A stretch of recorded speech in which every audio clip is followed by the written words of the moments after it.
What's up, everyone? Today we have this. It's a Corsair LL140 RGB fan. It's 140 millimeters and has RGB on it. It's not an installation video, simply an unboxing to show what you get when you pay 30 bucks for a fan.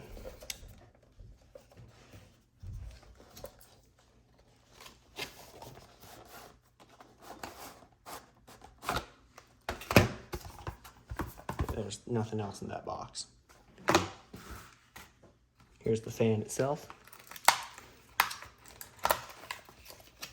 Inside here you get,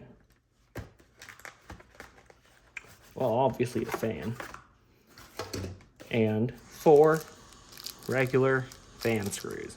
So that is pretty much it. So very little stuff that you get in the box. Yes, it's kind of disappointing, but that's how it is.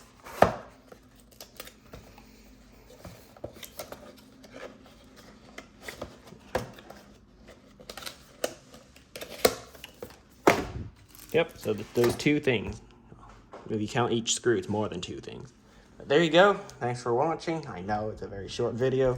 Maybe you were disappointed, maybe you're not. If you weren't, hit the like button, subscribe, and I'll see you next time.